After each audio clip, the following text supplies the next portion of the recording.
Reikia gūžys, višnelę šakdyną,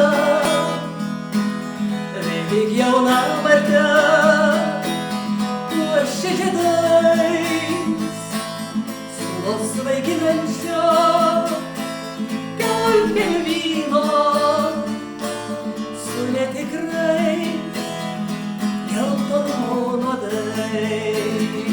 Lyja mano mintimis.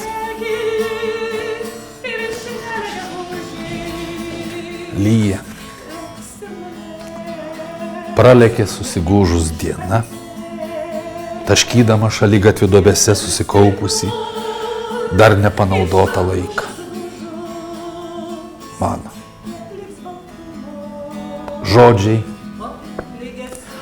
dusliai krito prie kojų ir akimirksniu tirpo grindinio tyloje. Tai prasidėjo Velykinis vakaras Panevėžio palaikomojo gydymo ir slaugos ligoninės literatūros mėgėjų klube. Ir šį kartą nebuvo vien tik skaitymai. Savo originalius kūrinius bei kitų kūrėjų eiles virtusias dainomis pristatė Velžio kultūros centro meno vadovė Virginija Stružienė bei Respublikinėje Panevėžio ligoninėje viešųjų ryšių specialistų dirbantis Vytautas Riaubiškis. Literatūrą, poeziją mėgstu, dievinu ne pirmi metai. Nuo mokyklos laikų man patiko lietuvių kalba, literatūra, poezija, todėl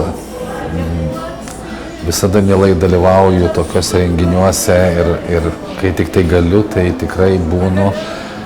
Ir kad ir šiandien esu pakviestas į šitą literatų susitikimą, na ir paskaityti eilių, pasidalinti mintimis. Tačiau kultūrinės programos švenčių proga šioje įstaigoje sulaukia ne tik darbuotojai. Prieš ir per didžiąsias metų šventes, o kartais ir tiesiog vedini noro ar pareigos, ligonius aplanko ir dainomis bei kitokią kūrybą džiugina įvairūs kolektyvai. Štai prieš Velykas palaikomojo gydymo ir slaugos ligoninėje apsilankė vaikai ir juos dainavimo mokantis Giedrius Jakubėnas. Už tokią iniciatyvą muzikui yra dėkingas visas ligoninės kolektyvas, nes vaikų balsai ir muzikos garsai ligonius veikia tarsi terapija. Tuo tiki ir atlikėjai. Mes pradedam ciklą, kuris tęsis turbūt ilgai, gal po to ir projektus rašysim, kad padėti tiems žmonėms, kuriems to reikia.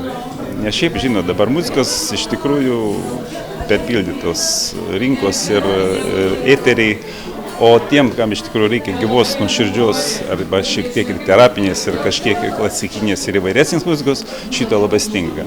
Mes irgi stengiamės paįvairinti tą kasdienę būtį, rutiną, palengvinti kančias, gyvenimą ir buvimą ligoninėje, kad žmonėms tikrai yra pakankamai liūdna ir niku atskirti nuo artimųjų.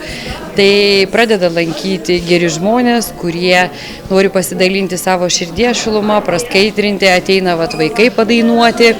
Ponas Gendrius jau prieš gripo epidemiją labai norėjo praskaidrinti visiems nuotaiką, tik va čia tas pamaišė tie visi karantinai. Šitie žmonės šitoje ligoninėje visi yra sunkus ligoniai. Ir karts nuo karto čia vyksta renginiai įvairūs, kažkiek taip praskaidrina tą jų gyvenimą ir suteikia daugiau optimizmo ir vilties gyventi. Panevėžio palaikomojo gydymo ir slaugos ligoninės vadovė teigia, jog savanoriška iniciatyva, kuri galėtų pradžiuginti ligonius, čia visuomet yra labai laukiama, o pasiūlyti padaryti gerą darbą slaugos ligoninės pacientams galima ne tik švenčių laikotarpiu, bet ir visus metus.